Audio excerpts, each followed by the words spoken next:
মালয়েশিয়ার পরিস্থিতি যদি বলতে হয় তাহলে বলতে হবে পুরো বিশ্বেরই পরিস্থিতি খুব একটা ভালো না। আর মালয়েশিয়ার পরিস্থিতি তো আরও খারাপ।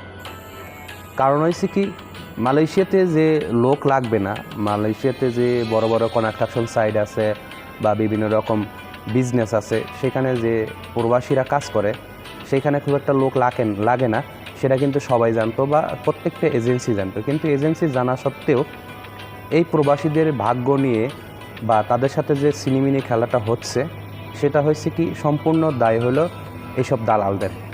প্রবাসীদেরকে বা বাংলাদেশিদেরকে দোষ দিয়ে কোনো লাভ নেই। কারণ হয়েছে কি, জীবিকার তাগিদেই কিন্তু আমরা প্রবাসে এসে থাকি বা প্রবাসে এসে টাকা পয়সা উপার্জন করি। তো এই ক্ষেত্রে সরলতার ভান করে, সরলতার জায়গাটা দখল করেই কিন্তু এইসব দালালরা এইসব চক্র করে বসে থাকে।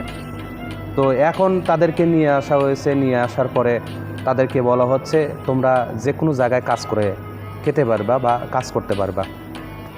আচ্ছা ভাই, আমি এই জিনিসটা বুঝি না, তারাই যদি নতুন এসেছে, মালয়েশিয়াতে নতুন এসেছে, ভাষা জানে না, কোন রাস্তা থেকে কোন রাস্তায় যেতে হবে, কোথায় থেকে কোথায় যেতে হবে, এদেশের আচার ব্যবহার তারা জানে না, কেমনে সম্ভব? কেমনে এইসব প্রবাসীরা নিজেরা কাজ বিছড়ে নেবে, নিজেরা কাজ গুছায় নেবে? এটা কেমনে সম্ভব? আপনারা এটাই যদি না পারেন, তাহলে আপনারা আনলেনই বা কিসের জন্য? বা টাকা 4 লাখ 5 লাখ টাকাই নিলেন বা কিসের জন্য? এটা আমার কাছে খুব একটা বুঝে আসে না। তাহলে আপনারা দালালি করবেন, দালালি করার মতন দালালি করেন, যে মালয়েশিয়া আনার পরেও আপনারা তাদেরকে কাজ দিবেন, তাদেরকে পথ দেখাবেন যে কোন রাস্তায় গেলে তোমরা কাজ পাবে বা কোন রাস্তায় গেলে তোমরা ভালো বেসিক পাবে, এটা আপনারা দেখা দিবেন। তো আপনারা যদি অ্যাকশন নিয়ে কথা বলেন যে কি হয়েছে, এতবার ফোন দাও কিসের জন্য, তোমাদের বলা হয়েছে তোমরা ধৈর্য ধারণ করো, তোমাদের মেডিকেল হবে, তোমাদের ভিসা হবে। আচ্ছা ভাই, ভিসা হবে, মেডিকেল হবে, ভিসার খরচটা কিভাবে দেবে? বাড়ির থেকে আবার কি ঋণ করে ওই আবার সুদে টাকা নিয়ে আবার কি আপনাদেরকে ভিসার টাকা দিবে? কোনটা? আপনারা দালালি করবেন, দালালি করার একটা মাত্রা থাকা লাগবে। তো টাকা কি আপনারা কবরে নিয়ে যাবেন নাকি? কোনটা? তারা বেতন পায়নি, তারা কাজই পায়নি, তাহলে আপনাদের ভিসার টাকা কেমনে দিবে? একটাবার হিসেব করে দেখছেন? আপনিও তো রক্তে মাংস করা একটি মানুষ, আপনিও তো বিবেক আছে। তাদের টাকা নেই, তারা যে টাকাটা খরচ করে এসেছে সেই টাকাটাই ঋণ করে সুদে টাকা নিয়ে তারপরে বিদেশে এসেছে। এখন নতুন করে 3 মাস মেয়াদ শেষ হওয়ার পরেই কাজ নেই, কোনো কিছুই নেই, আপনারা টাকা চেয়ে বসতেছেন যে কী হয়েছে, দোকান বাকি করে খেয়েছো এত টাকা, ওই রুম ভাড়া এত টাকা, ভিসা লাগবো এত টাকা, ওই মেডিকেল করতে হবে এত টাকা। টাকাটা কোত্থেকে পাবে ভাই?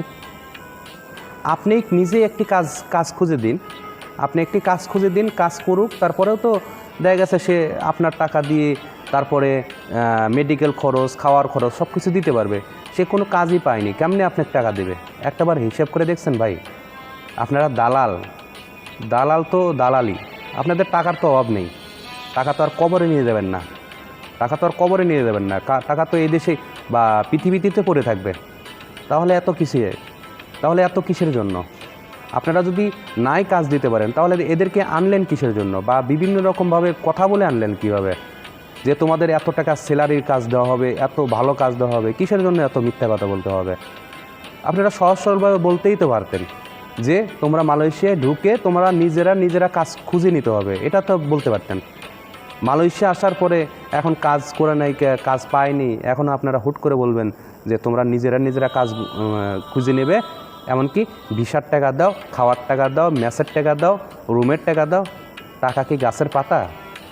আপনাদের কাছে তো গাছের পাতাই হবে, কারণ আপনারা তো বিভিন্ন রকমভাবে মা বাপ টেনে এনে বলেন যে আমার মায়ের কসম, বাবার কসম, আল্লাহর কসম, কসম দিয়েই তো মানুষদেরকে এত সহজ সরল করে তাদের পরিবারকে ধ্বংস করতেছেন শুধুমাত্র আপনারা।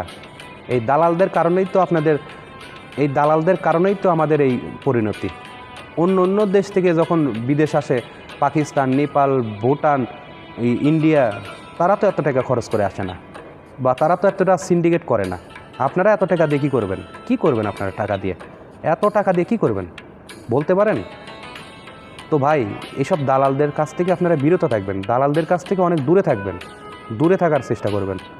যদি পারেন আপনারা, দালাল যদি চেঞ্জ করা যায় বা কোম্পানি যদি চেঞ্জ করা যায়, কোম্পানি চেঞ্জ করে কষ্ট করে হলেও অন্য অন্য জায়গায় কাজের জন্য ঘুরবেন বা কাজ সারি করবেন, কাজ খুঁজবেন। যে দালালের মাধ্যমে এসেছেন, যদি সেই দালাল যদি কাগজপত্র দিয়ে যদি বলে যে তুমি যেখানে ইচ্ছে সেখানে যেতে পারবা বা যেখানে সেখানে তুমি ভিসা করতে পারবা, তাহলে আপনারা চলে আসবেন। এইসব দালালদের হাতে পড়বেন না। দালালদের হাতে যারা পড়েছে তাদের জীবন শেষ। তো আমি এই কথা বলেই শেষ করতে চাইলাম, যেন সবাইকে ভালো রাখে, সুস্থ রাখে। আসসালামু আলাইকুম ওয়া রাহমাতুল্লাহি ওয়া বারাকাতুহু।